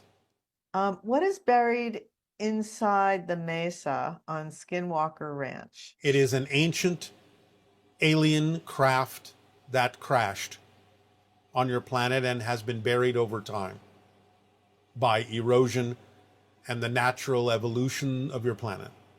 They will eventually discover this. Give them a couple of years. What causes the GPS anomalies and interrupted laser beams during the scientists' experiments? A combination of the vibrations that are still active within the ship and also the portals that exist in the area that can cause many disruptions in electronic equipment and so on and so forth. They are getting closer to understanding that the portals truly exist there. They are creating demonstrations and evidence of their existence. But sometimes it's a combination of the vibrations that are emanating from the crashed ship itself, because some of the systems in the ship are still very active. They last a long, long time. They never go out. They can last millions and millions of years. So sometimes it's an interference pattern, a combination of what's being emanated from the crashed ship and also the vibrations that are coming from the portals as ships move through them, which can create a cascade effect of different kinds of energies and vibrational frequencies to radiate from the portals as well as various ships move through them. So they'll discover all this. Give them some more time. What group of aliens is the ship representative of? We are not allowed to talk about the ancient ones yet. Okay. And is that why they're having trouble drilling in through the ground there? Well, yes, they keep running into the debris from the crashed ship that does not allow their devices to drill through them. The substance that the ships are made out of is too hard. Can you explain briefly the evolution of humanity in a way that a 7-year-old would understand?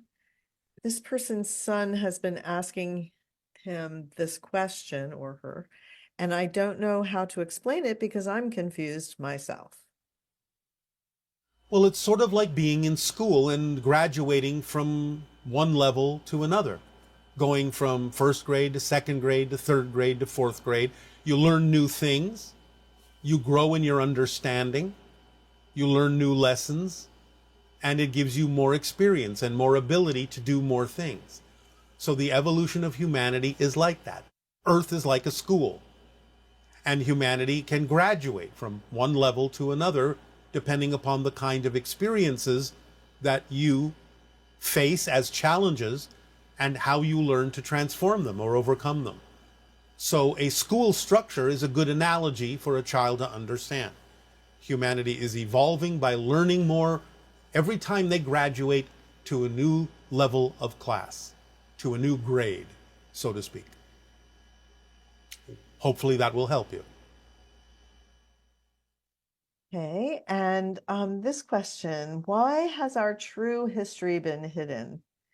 This person is referring to the fact that we were created by the Anunnaki. I assume it has to do with politics and power, but I just don't really understand what's going on. Why do we choose to forget or deny where we came from? Why is the ET story so taboo in the mainstream? All right, well, you're actually asking two different questions. One about the idea of the contemporary modern situation of suppression of information, of whatever information may be known, for the retention of power and so on and so forth.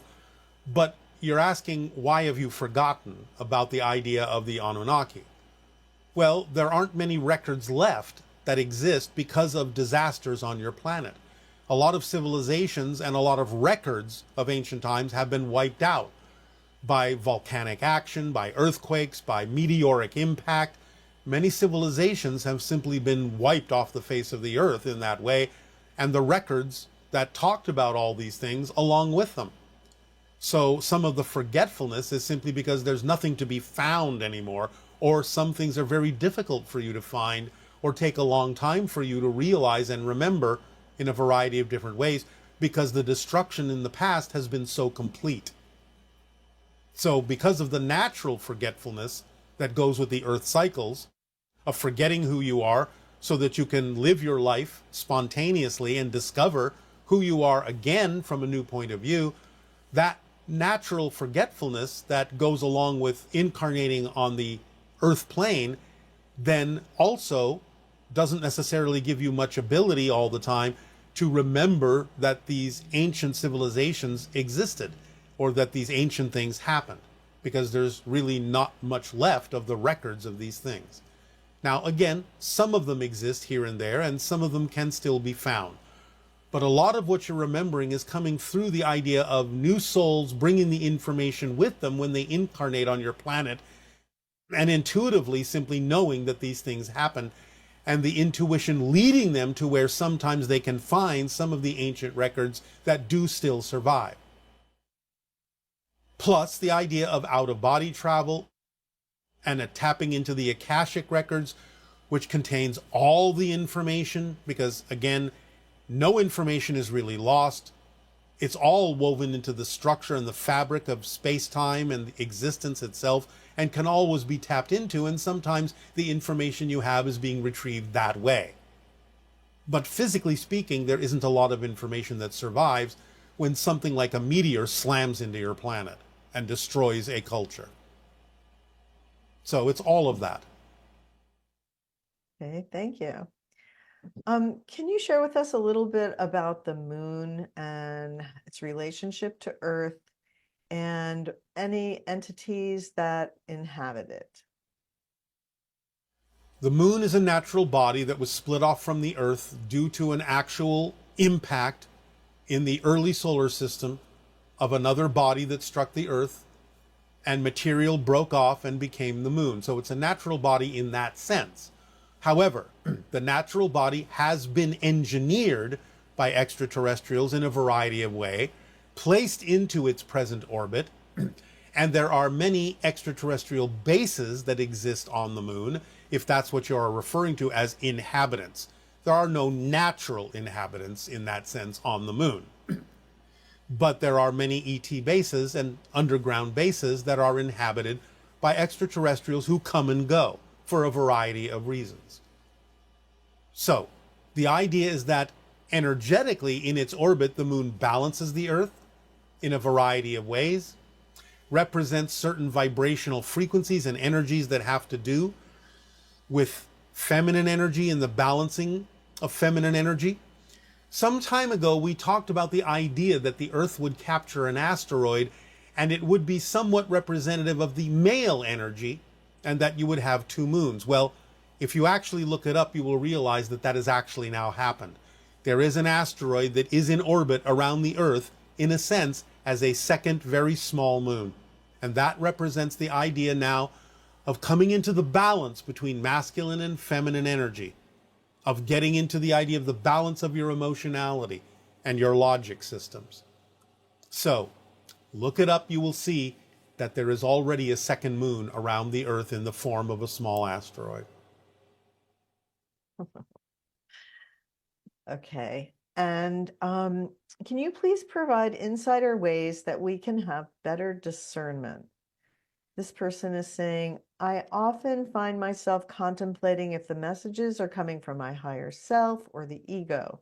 Sometimes it's very obvious, but other times I feel like I'm doing the right thing, but in hindsight, it turned out to be a negative belief.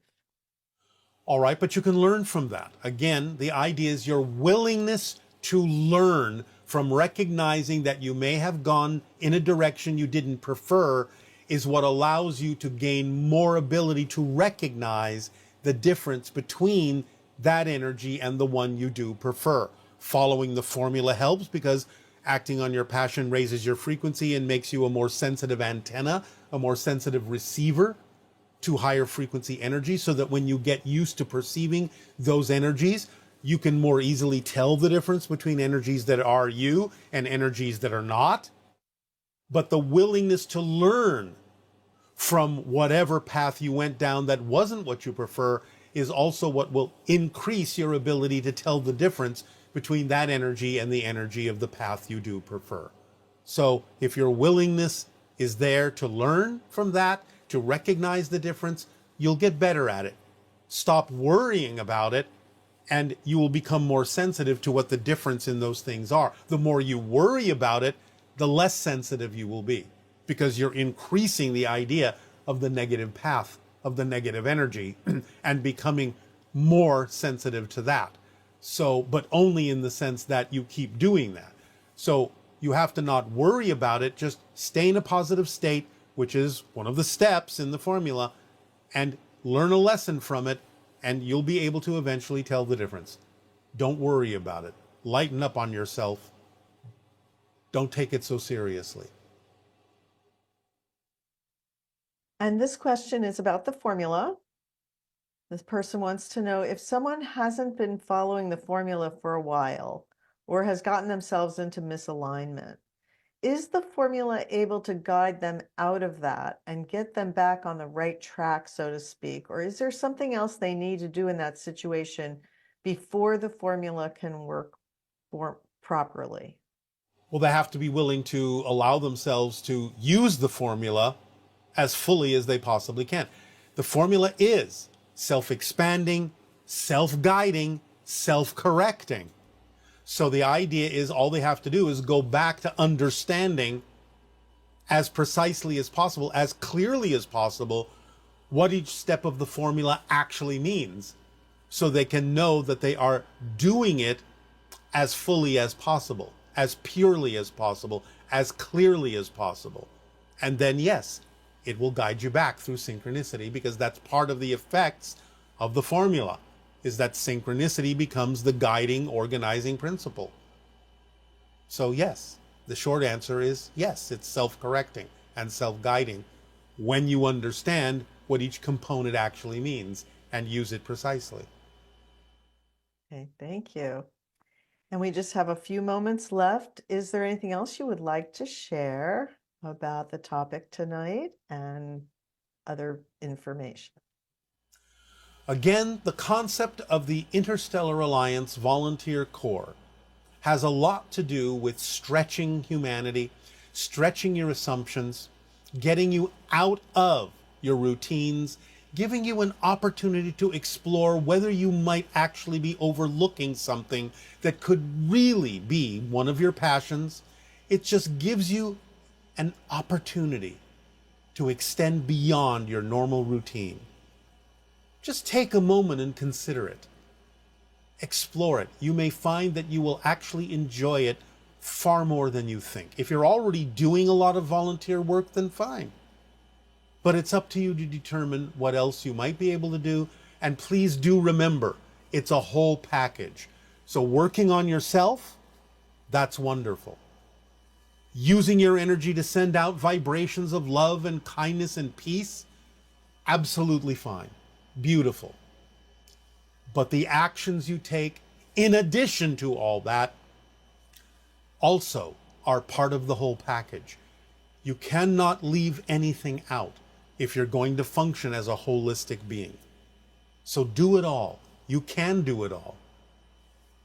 And therefore, you will go together and go forward as a whole. Take advantage of your connection to the whole so that it can serve all of the parts that you are. Our unconditional love to you all. And now, allow yourselves in a relaxed state to move forward for the remainder of the transmission.